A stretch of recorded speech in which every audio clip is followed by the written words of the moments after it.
For some reason, all of the Storytime episodes that we have discussed so far seem to include the Nazis. And the bad news is that this one is no different, because today we're talking about Porsche, the company that was built by Ferdinand Porsche, the man who helped Adolf Hitler build his people's car. But he also did some good things, including building the people's car. And Porsche went on to become a sports car icon and an engineering powerhouse. And we're going to cover it all from the 1800s, where Porsche actually built the very first hybrid in history, to kind of nearly ruining the 911. So today, let's deep dive into the entire story of Porsche. This is Storytime. I'm Jason Hassett, and welcome to Current and Combustion. Hey, so you might be wondering why for the entirety of this video there's a big yellow background that says Current and Combustion. Well, let me explain real quick and then we'll get back to the video, and you can skip this if you want because it's not really that important. It's just for some context for those of you who are wondering. Basically, I took a 4-year break from this channel, set up another channel where I did F1 news and F1 content, which got 17-something thousand subscribers, then started documentaries, and then started realizing that I missed doing automotive content. I tried publishing it on the rebranded version of the F1 channel. Turns out F1 people don't give a flying, well, you know, about automotive content in general, and I figured why not revive this channel. So the first 5 or 6 or 7 or 9 videos on this channel are going to be basically ones that were originally on that channel that then I cross-posted to here. So that kind of explains it.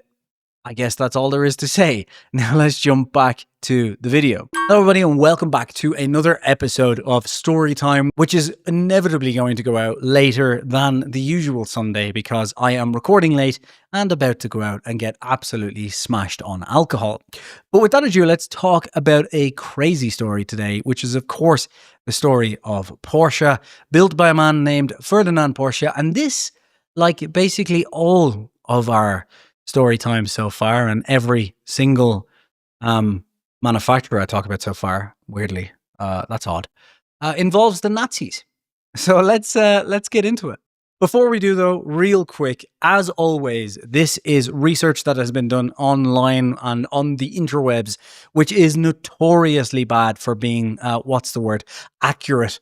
So while I think most of this is true and most of this is accurate, this is of course a discussion between us all to learn and be entertained. So if I get something wrong or if I've missed something you think is interesting, please do hit that in the comments below. And while you're down there, don't forget to like and subscribe. And with that ado, let's jump back to history as we talk about 1875, the 3rd of September, in Maffersdorf in Bohemia, which is today Vratislavis nad Nisou in the Czech Republic, but it was Bohemia at the time when a young Ferdinand Porsche was born. This kid was incredibly smart. As a teenager, he wired his parents' house with doorbells and lights, attending evening classes at the Imperial Polytechnic in Reichenberg, while apprenticing in his father's metalworking shop. So clearly into electricity, building things and so on from an early age, which makes sense given the man he would go on to be.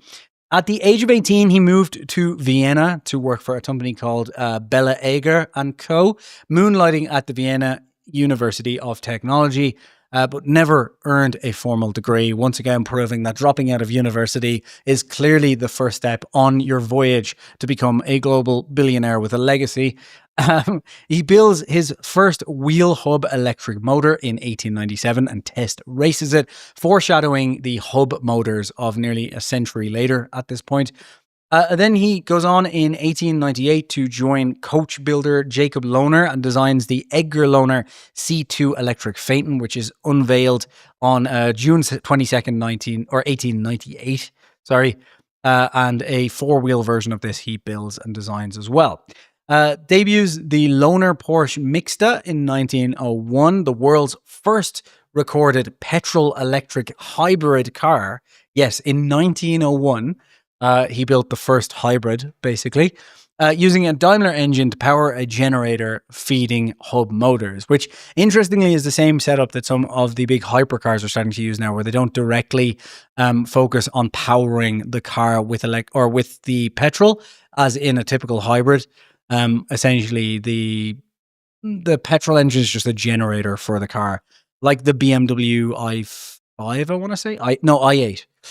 He wins Austria's Exelberg hill climb even, in his own front-wheel drive mixta, breaking several national speed records, and is awarded the 1905 Putting Prize as Austria's outstanding automotive engineer. Then he gets drafted into the military and has a really interesting touch with someone who would become quite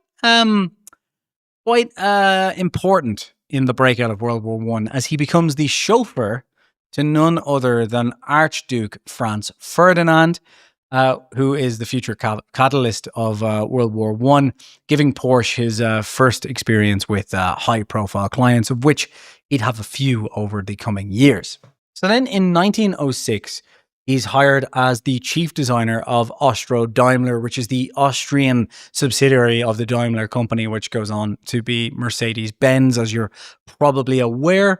And he creates the streamlined 2780 Prince Henry sports car that sweeps 1910 reliability tests.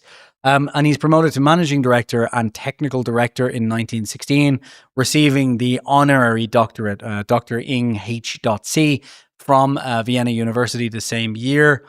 Designs successful racing machines from 43 wins from 53 starts by 1922, and also helps with the design of military vehicles during the First World War, getting his toe in the water of working with the military at shooting the French. Then in 1923, he's recruited directly by Daimler Motor und Gesellschaft, the main Daimler Motor Company of Germany, gains a second honorary doctorate from Stuttgart Technical University, and later gets the title of professor. He develops the supercharged Mercedes K, the S, the SSK, and the unfortunately named SS, dominating 1920s Grand Prix and hill climb racing. And after the 1926 Daimler-Benz merger, clashes with the board over his vision for a compact people's Mercedes, and decides to resign in anger in 1928. He has a brief stint at a company called Steyr. I believe that's how you pronounce it. I'm guessing they don't make Stanner stair lifts because of the way it's spelt. And works on advanced straight-eight luxury sedans and rear-engine prototypes for the company. The Great Depression, though, causes massive cutbacks, and Porsche and much of his team are laid off by the end of 1930, but this would go on to be a turning point in his life that could only go right from here. Third Reich from here. That's Reich. So after all this, he decides he doesn't want to be thrown around from place to place anymore, and at the age of 55 in 1931, he decides to start his own company with the backing of Anton Pieck and Adolf Rosenberger. Lots of people called Adolf back then. You don't see many of them now. Bringing trusted colleagues Karl Rabe, Erwin Komenda, and son Ferry on board, setting the stage for Volkswagen Auto Union racers and eventually the Porsche sports car dynasty. The thing is, though, he doesn't start out just building cars straight away, as in building his own cars straight away. He opens a design and engineering office in Stuttgart, and it becomes known as Dr. Ing HCF Porsche GmbH on the 25th of April, 1931. Catchy name, not sure why it didn't catch on. Alongside associates Anton Pieck, who is also his son-in-law, by the way, did mention that earlier, and Adolf Rosenberger, should I say. Starting with a dozen employees, the firm offers vehicle development consulting and even patents innovations like torsion bar suspension, for example. Ferdinand Porsche, obviously, as we've already gone through, was already a successful engineer by this point.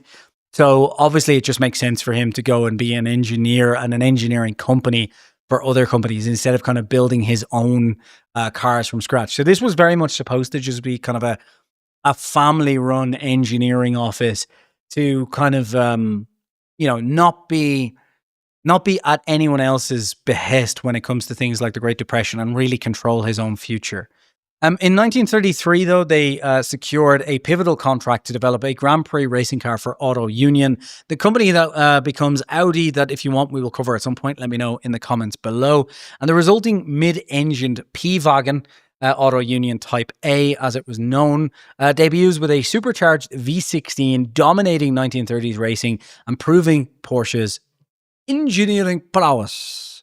All right, before we hit the next corner in Porsche's wild history, here's a quick pit stop that might just save your bacon. Whether you're trying to watch F1 while abroad, wanting to unlock YouTube without restrictions, or just using sketchy hotel Wi-Fi at a Grand Prix weekend, NordVPN can help you out. It's like race telemetry for your internet, fast, private, and secure. No trackers, no throttling, no geo-blockers telling you this content isn't available in your region. You can connect to over 6,000 servers worldwide, stream smoothly, and keep all of your devices, up to 6 at least, protected. Think of it like a literal firewall around your garage.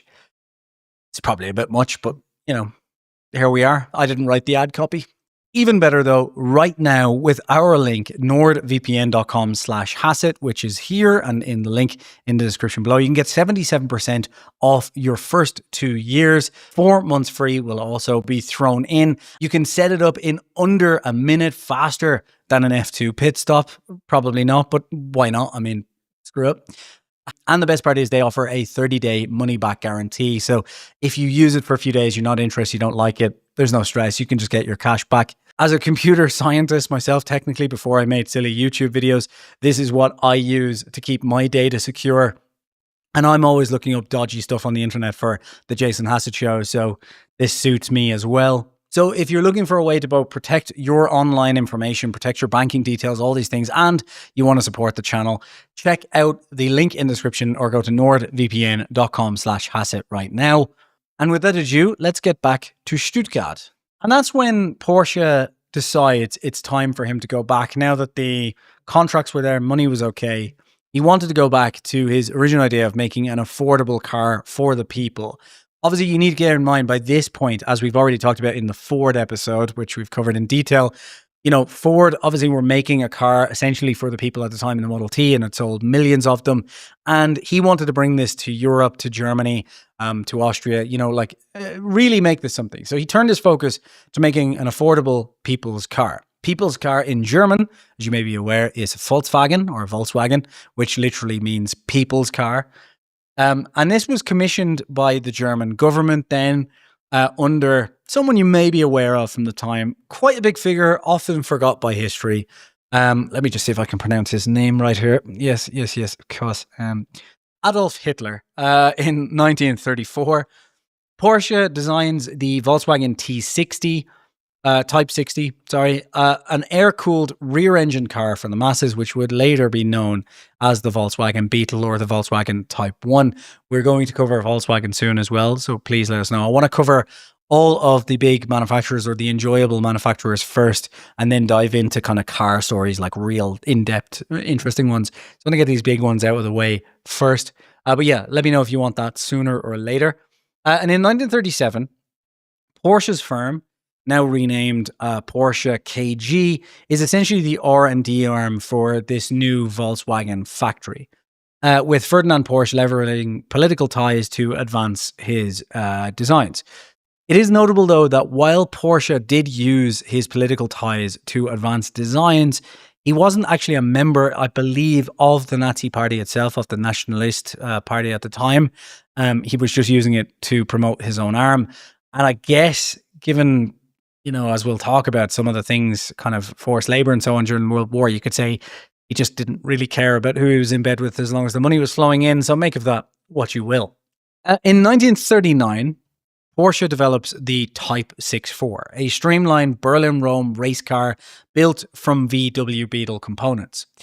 World War II, though, just that pesky old World War kicks in and ruins it by cancelling the race. But the curvy Type 64, only 3 of which were made, is considered the forefather to Porsche's sports cars, kind of carrying the DNA. And when you look at the 356, which we'll talk about in a moment, obviously you can see a lot of how it carries over. As World War II escalates, Porsche's engineering offices shift from Stuttgart to Gmünd in Austria in 1944 to avoid bombings. And during the war, the company contributes designs for tanks and military machines, and like many German firms, reluctantly uses forced labor in its facilities. Ferdinand Porsche himself is later detained by French authorities after the war, but his son Ferry keeps the company's hopes alive. This is the thing, and we talked about it with Mercedes, that, most of these German companies, they wanted to keep them going, building military machines and so on. So I don't know if they really had a choice whether to use forced labor or not. I guess you could always make the argument that you should stand up. But, when you're talking about the Nazis, I mean, given what they were doing, like if they said, look, you do this or we'll kill your family, you're going to kind of take them at their word on that. So, I mean, like I said during the Mercedes one, it's really easy to point out at these companies for doing this. And in hindsight, obviously, it looks horrible, but you don't know what kind of pressure they were under at the time. The Mercedes one, I think, the worst part of that about that was the fact that they lied about it and actively seemed to allegedly tried to cover it up. Porsche, on the other hand, my issue with that is like the forced labor is bad enough, but he was very supportive of the Nazi party. He wasn't part of it, but he was like supportive, again, for his own ends to further his engineering and so on. But still, it's not a great look, is it? As looks go, being in bed with the Nazis and designing military vehicles for the Nazis and being the architect of their people's car, it's not the best look. I mean, I've seen better looks, yeah. I mean, like Britney Spears is making better life decisions, realistically. Anyway, with Germany in ruins after the war, the Porsche family rebuilds from Gmünd in Austria. Ferry Porsche spearheads efforts to create a car under the family name, while Ferdinand Porsche is imprisoned in France from 45 to 47 over wartime activities. Upon Ferdinand's release, the family is determined to produce a sports car for a new era, and Ferry and his small team design and hand build the Porsche 356 #1 Roadster in a converted sawmill in Gmünd. And on June 8th, 1948, this sleek aluminium two-seater receives the official operating permit, effectively the birth date of the Porsche automobile brand. The 356 #1 uses a rear-mounted modified VW flat-4 engine in a midship layout, making about 35 incredibly beautifully sounding horses. It's a modest beginning with a tubular frame, part scavenged from VW Beetles, but a pure sports car vision. Just weeks after its debut, the very first 356 prototype wins its class in a local race with Ferry's cousin Herbert Case at the wheel. This immediate motorsport success cements Porsche's philosophy and kind of builds its DNA from that day. Of course, that encouraged them to continue on, and Porsche prepares for series production in 1945. And in 1949 to 1950, the operation moves back to Stuttgart-Zuffenhausen in Germany, where Porsche leases space of coach builder Reuter. The first Stuttgart-built 356 with a steel body and rear engine layout is completed in April of 1950, really marking the moment when Porsche became the legendary German manufacturer that it is today. Although by this stage, they had only produced about 50 cars in total, so it was quite a small operation. Ferry Porsche, though, the son, emerges as a driving force behind the company during this decade, effectively assuming leadership due to his father's health declines and so on. And founder Ferdinand Porsche actually dies in January of 1951, not long after seeing his surname on a production car. Ferry's vision of a lightweight rear-engine sports car for enthusiasts guides Porsche's early destiny, and he also smartly engages dealers like Max Hoffman in New York to access kind of crucial US markets by the end of the 50s, early 50s. Throughout the 1950s, the Porsche 356 evolves from a boutique sports car into an international icon. Production moves completely to Stuttgart by 1955, and Porsche is building a few hundred cars per year and gaining a foothold in North America thanks to Max Hoffman. Hoffman's feedback is pivotal. He urges Porsche to create a stripped-down, cheaper roadster for the US market, leading to the 356 Speedster that you may be aware of, which came out in 1954.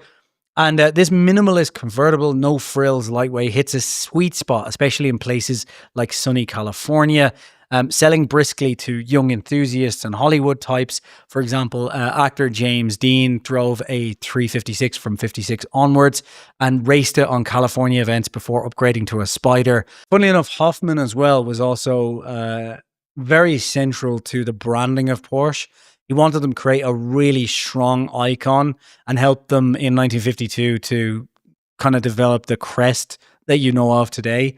And Ferry Porsche actually sketched out the now famous Porsche crest with the Stuttgart horse on a napkin. And the Porsche crest debuted on steering wheels by 1953, symbolizing the proud German heritage. And obviously this became massively iconic. In 1951, just jumping back a little bit, a Porsche 356 SL wins its class at the 24 Hours of Le Mans, which was their first Le Mans trophy.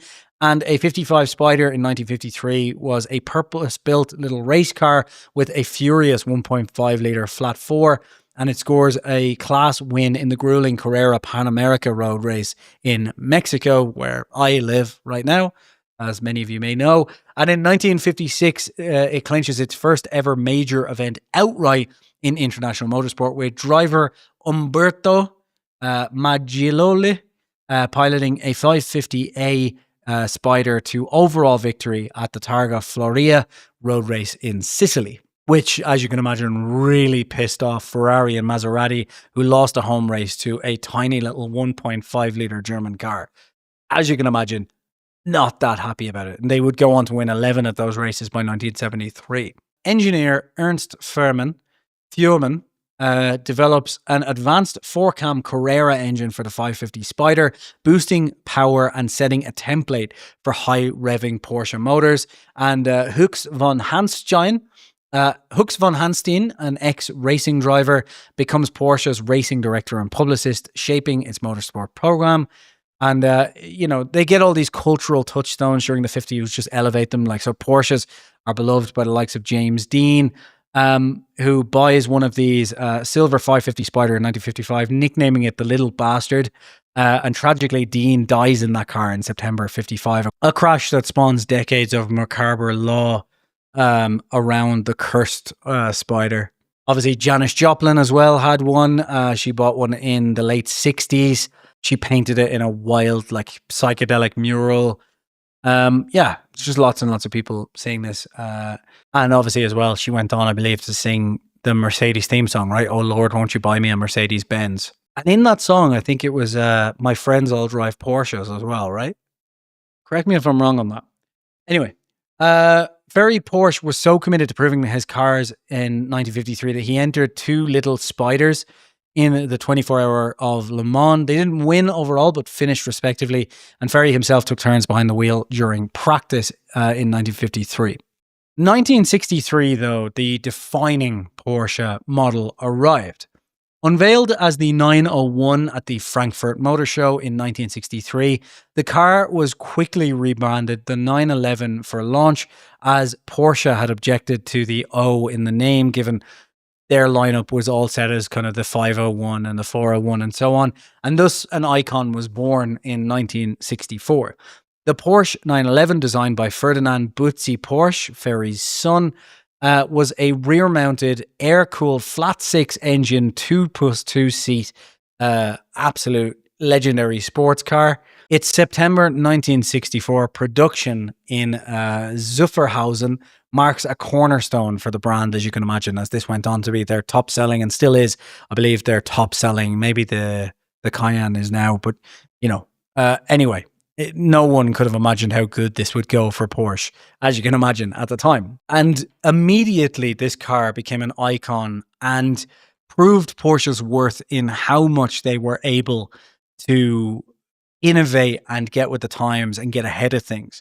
For example, the US proposed a ban on convertibles in 1965, and Porsche innovated with the 911 Targa in 1967, a semi-convertible with a roll bar, creating an entire new category of cars.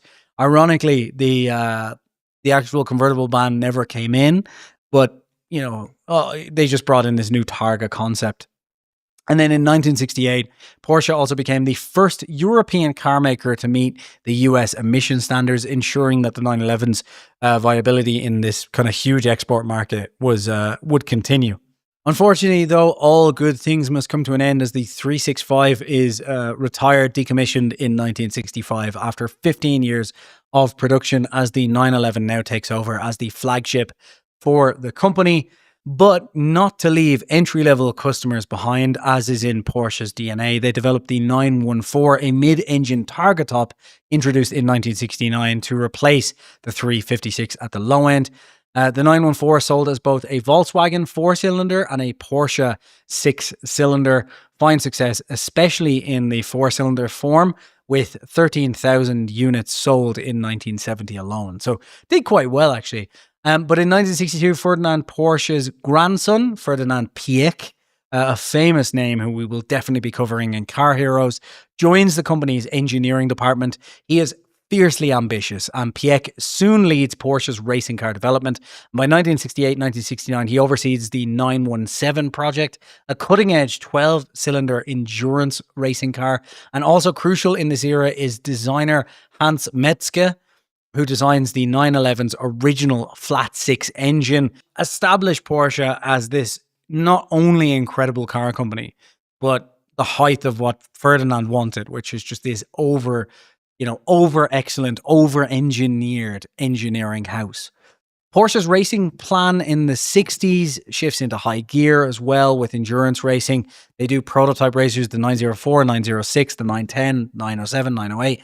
They rack up class wins and occasional overall wins in shorter races. And a huge breakthrough comes in 1967 when a Porsche, the 910, wins the 1,000-kilometer of Nürburgring outright. Porsche's first overall win in a world championship endurance race, foreshadowing greater victories to come, as you can imagine. Porsche briefly enters my favorite sport, Formula One, as a constructor in 1962, with American driver Dan Gurney giving Porsche its first and only F1 Grand Prix victory, winning the French Grand Prix in a Porsche 804. A remarkable feat for the small marque, but not as remarkable as Honda, who entered Formula One after just a decade, which we've talked about. And you can check that out on the page as well. After a handful of podiums, Porsche withdraws from F1 in 1964 to refocus its resources. Ironically, funding the 911's production was deemed more important than chasing F1 glory. Throughout the 60s, though, Porsche continued its quest to try and win a 24 Hours of Le Mans, and even challenges for overall victory with lighter cars. But in 1969, a Porsche 908 came within 75 yards of winning the 24 Hours of Le Mans. Ferdinand Piëch's masterpiece, the 917, also debuted in 1969, a 5-litre flat 12 beast pushing 600 horsepower. Though fragile at first, the 917 had many triumphs from 1969 onwards, including a string of victories at that very Le Mans.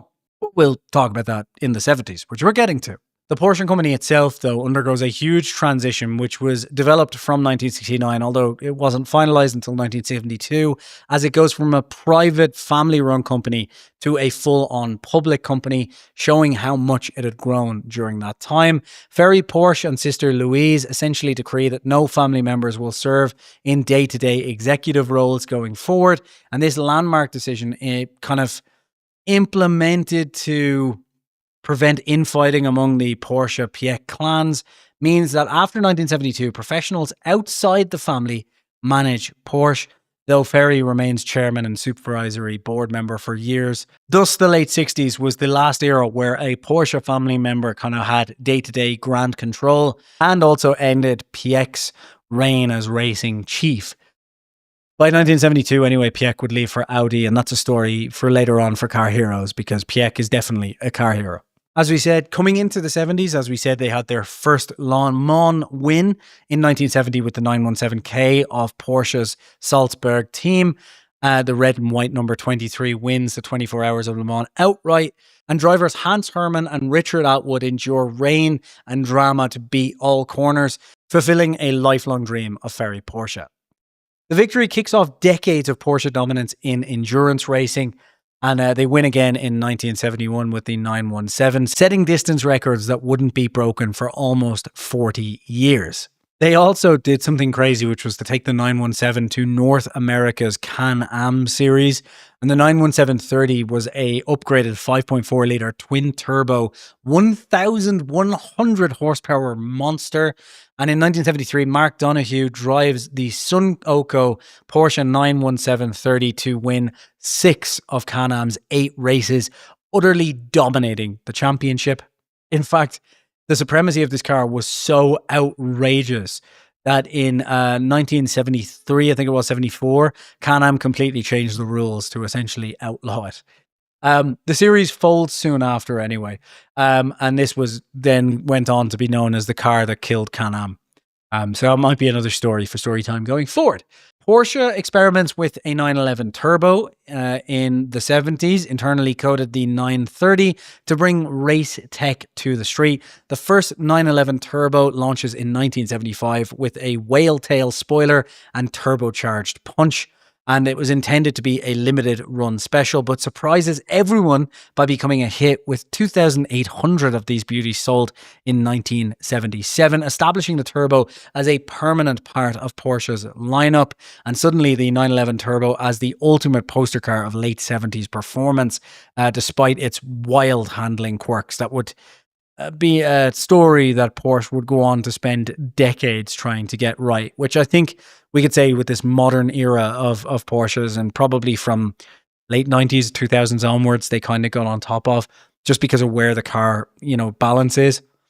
At the same time, Porsche introduces front-engine water-cooled models. The 914 in 1969 is technically the first, but in 1976, the 924 arrives, which is a 2-litre sports coupe originally developed with Volkswagen and Audi, which is, again, another story that we will dive into at some point as we delve into kind of car stories specifically and not company stories. But the 924 becomes Porsche's entry model, and 1977, it accounts for nearly half of all of Porsche's sales. A critical boost during the oil crisis era, which was going on at this time. And in 1977, Porsche ups the ante with the 928, which I absolutely loved the look of, to be honest. I know a lot of people, it's kind of a weird car, I think, looks-wise, but I loved it. This was a luxury GT with the big V8, intended to replace the 911. And the 928 even wins European Car of the Year. And, in 1978, it's a first for a sports car to win Car of the Year. However, 911 loyalists basically rebel against the idea of their rear-engined icon dying. Unfortunately, as you probably know, the 911 lives on, thanks in part to an upcoming CEO in the 80s, which we'll talk about. The mid-70s are tough for performance cars, as you can imagine, with the 73 oil crisis embargo and economic shakedown hitting Porsche's sales. In response, Porsche cuts production and even puts workers on short-time schedules in 1974. But the new 911 G series from 74 to 77 with impact bumpers meets the crash regulations in America. An unexpected success of the turbo helps Porsche out of the slump by the late 70s. So kind of turn things around from there and get the 928 on board as well. And they venture into rallying with the Targa Floria, 1973, as we discussed earlier. And obviously as well, the 917 is seen in Steve McQueen's 1971 film, the Le Mans, at the time, because he was a big racing aficionado. Porsche was massive by this point. They had won Le Mans. There was like Porsche Clubs of America. It was seen in movies. It had really become a huge icon by this point.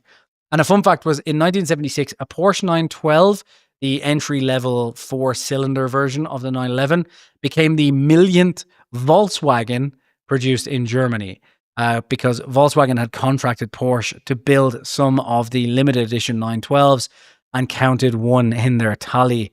And it was a cheeky intersection of the two of them, like having this intertwined history. In 1981, they had a new CEO, Peter W. Schutz, and upon arrival, he discovers a product planning chart showing the 911's production ending in 1981, a remnant of the late 70s to let the 928 replace the Porsche 911. Schutz, an American with a passion for the brand, famously grabs a marker and extends the 911's line right off the chart, declaring that the 911 will live on. This moment becomes kind of lore within Porsche, and indeed under Schutz, the company not only keeps the 911, but massively improves it. This is interesting as well, because it doesn't just, keep enthusiasts happy. This also massively skyrockets the morale of the engineers at the factory at Porsche, because this was a proper enthusiast car, and he knew it could be huge, bigger than it was at the moment, and it could live on longer. And the engineers love the idea of having this kind of outside what no one else is doing type of car, instead of just going and building sports cars like everyone else. Schutz also addressed quality issues that plagued the late 70s Porsches. He fixed a nagging camshaft seal problem and other faults on 2.8s and 924s, insisting that every product must earn money and customers won't pay premiums if quality lapses. And by sorting these issues out, he restores dealer confidence and customer confidence, especially in the US market, which accounts for about 50% of Porsche's sales in the 1980s. The early 80s is a renaissance under Schutz. Porsche streamlines the lineup, discontinuing the low-selling 924 Turbo and 928 derivatives and focusing on core strengths. The 944 debuts in 1982, another beauty as far as I'm concerned, an improved 924 with Porsche's 2.5-litre engine, and it hits the bullseye. A relatively affordable Porsche that handles superbly. By 1983, 944s alone make up over half of Porsche's sales. Production can barely keep up with US demand by this point and contributes to Porsche's 5th record sales year in a row. So this guy is just knocking it out of the park. The 911, now far from being dead, gets a new life. The 1984 911 Carrera 3.2 and the ultra collectible 911 Turbo, the 930, remain in strong demand. And Porsche even experiments with a super high-tech 911 called the 959, an unbelievable car for its day. This was developed in the mid-1980s as a Group B rally car, Group B rally obviously being the one with basically no rules whatsoever, turned road supercar. It debuted in 1986 with a twin-turbo all-wheel drive, and the Porsche 959 was truly ahead of its time. It had 450 horsepower, 0 to 60 in 3.6 seconds, and a top speed of 197 miles per hour. It's the world's fastest production car at the time and a showcase of what Porsche's engineers can do when money is no object. Only 292 of these were built. As you can imagine, it was very, very low run.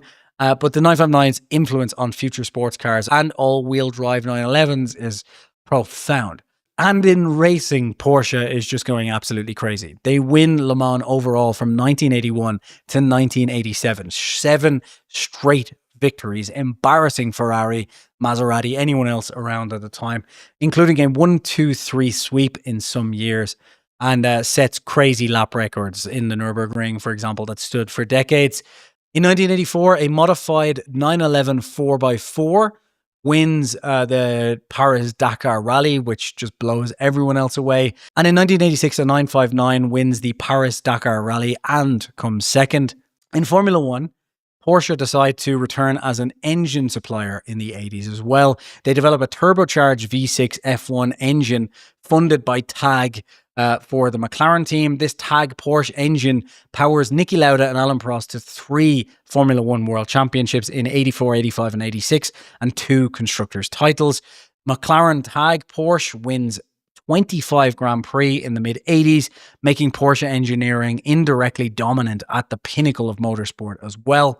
And notably, this makes Porsche one of the few manufacturers with wins in Le Mans and F1, even if F1 wins came under another brand's badge, technically speaking. Porsche is in the Luxo Junior Pixar short film at the time as well as being heavily seen in Risky Business with the gold Porsche 928 Joyride. And it's like a cultural icon at this time with Jerry Seinfeld, of all people, amassing one of the world's largest collections of Porsches. The 1990s then comes around, and it opens with Porsche in a little bit of trouble. You see, from 1991 to 1993, the company is losing money massively and is on the brink of bankruptcy by 1993. This is brought about by high costs, outdated production methods, and a global recession, meaning that something had to change. Enter Dr. Wendelin Vendakin, who I'm definitely pronouncing his name wrong, who was appointed CEO in 1993 at just 40 years of old. Wiedeking, is it? Yeah. Implements the radical rescue plan. He slashes unnecessary models. The slow-selling 928 and 968 were dropped by 1995.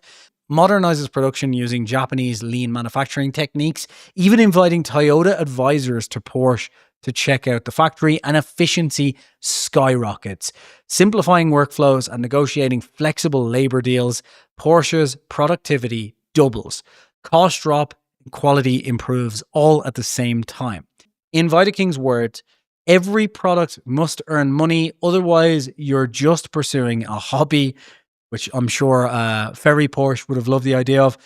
And he made sure each model became profitable. This turnaround, though, is dramatic.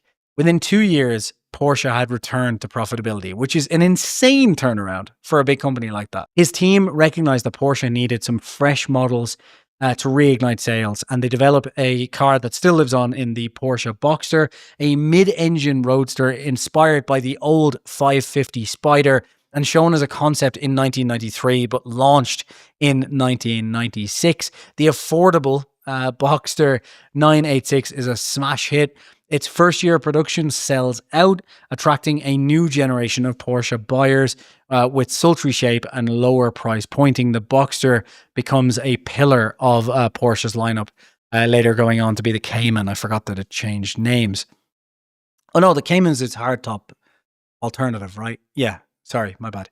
In 1998, Porsche also debuts the first all-new Porsche 911 models in decades, the Type 996. This 911 is generally seen as massively controversial at the time for switching to a water-cooled engine to meet emissions and noise regulations and sharing many parts with the Boxster to save costs. Purists grumble about the fried egg headlights, which were a bit ridiculous, but they've grown on me, and the end of the air-cooled era. But the 996 helps return the company to profitability with its efficient engineering. And by the late 1990s, Porsche's production process is so improved that it can build multiple models flexibly, and this means profits on every car in the lineup soar. Fun fact, by 1996, Porsche is reputed to be the world's most profitable car maker per unit, thanks to Wiedeking's relentless cost control and strong demand for new models. The problem, though, that he then sees is that by being only a sports car manufacturer, companies are very vulnerable to global shifts and change. So in 1998, Porsche takes a bold step, announcing that it's developing an SUV in partnership with Volkswagen. Many purists are shocked by the idea of a lazy American Porsche as they saw it at the time. But Wiedeking sees the trends. Luxury SUVs are booming and bets on it. This project, under codename Colorado, giving it away there, will become the Porsche Cayenne in the 2000s, a move that arguably saves Porsche for the future. It continues to rack up victories in Le Mans throughout the 90s as well, and also ventures into kart IndyCar with an ill-fated engine program in 1990 and a brief and disastrous return to Formula One as an engine supplier in 1991 with the Footwork Arrows team, but little success in either of these essentially. And instead, it decides to promote customer racing and customer programs, and does like private GT rating and that kind of thing, with the GT2 and the GT3 RS becoming dominant in GT racing worldwide. Ferry Porsche unfortunately passed away in 1998 though, but at least he lived to see this dramatic revival of the company, attending the launch of the Boxster and the 1998 Le Mans win and so on. So his death kind of truly ends the era for Porsche. He was the last family member to be deeply involved. It did end, though, with a nod to the air-cooled Porsches. In 1998, as a send-off to the air-cooled Porsche 911, Porsche produces the 911 GT2 Evo and GT3 variants, last of the kind of air-cooled race breed of 911s. And these hardcore machines immediately become collectors' holy grails, essentially. And also during the 90s, Porsche engineers quietly worked on a secret project, a 4-door 911 concept, the 989. So as I mentioned, Porsche takes the industry by surprise in 1998 by talking about its SUV. But in 2002, they kind of followed through to many people's surprise as they launched the Cayenne SUV, which is jointly developed with Volkswagen, who built the Touareg on the same platform, and purists howl. But the market roars. The Cayenne becomes a massive sales success and a cash cow. It turns out thousands of families and now customers do want a Porsche that can haul kids groceries and go off-road while still driving and feeling like a Porsche. The Cayenne single-handedly propels Porsche's sales to new records and vastly increases the company's global footprint, especially with the SUV craze, as you can imagine, in North America. And it's so successful that Porsche builds a brand new factory in Leipzig to assemble it. Just its own factory, basically. By mid-decade, the Cayenne represents as much as half of Porsche's sales, pumping profits that fund the development of more sports cars. So it's not all bad. With flush coffers, Porsche also indulges its high-performance side in 2004, unveiling the Carrera GT, a V10 supercar born from a cancelled Le Mans project. And the Carrera GT with 612 horsepower, a carbon fiber chassis, and an F1 style ceramic clutch is one of the most extreme road cars ever. 0 to 100 kilometers an hour, or 60 miles an hour, 62 miles an hour for you and me, is 3.9 seconds. And only 1,200 of them were ever made from 2004 to 2006. But it cements Porsche's comeback. And notably, Paul Walker was a massive fan of these, but tragically died in one in 2013. The 911 changes through 3 generations in the 2000. The 996 gives way to the 997 in 2004, bringing back the classic round headlights, but you got to crack a few eggs to make an omelette, so there you go. And in 2008, Porsche celebrates the 1 millionth 911 produced, an astonishing milestone for like a once niche sports car. And Porsche adds the Cayman to its lineup in 2005, a hardtop coupe version of the Boxster, which was also in a 987 format by this point. And then in 2009, they introduced the sedan off the concept they had built in the late 90s as they introduced the Panamera, a 4-door luxury Grand Tourer with its hatchback design and kind of 911-esque performance. This was a big hit and helped them push off competition from the Quattroporte and the AMG S-Class. That was where this company kind of very much turned into a luxury car producer, as it now had like an SUV, sports cars, a small sports car, and a 4-door. So it was kind of a multi-luxury segment brand by this point in reality. And while they did go racing, the late 2000s also brought a dramatic corporate subplot to the event. Under Wiedeking's leadership, Porsche SE, the holding company, begins quietly acquiring shares of Volkswagen AG, aiming to take over Volkswagen, a company nearly 15 times the size of Porsche. It's an audacious David versus Goliath move. And by 2008, Porsche announces it controls 51% of Porsche and has options for more, causing a short squeeze that made Porsche temporarily an eye-wateringly wealthy company on paper. However, a little thing happened in 2008. This little financial crisis intervenes and their credit dries up, all this money they had been borrowing. And by mid-2009, Porsche's daring bid collapses under 10 billion euros of debt and the tables turn. Volkswagen Group agrees instead to absorb Porsche's automotive business. And in 2009, Wiedeking, who engineered both the great 90s turnaround and this overreach, resigns with a golden parachute payout. By 2011-2012, Porsche is formally integrated into the Volkswagen Group, with the Porsche Piech family making a ton of money, owning a significant stake in this new combined entity. The integration essentially reunites Porsche and Volkswagen, which, given their intertwined history since the 1930s, feels almost destined.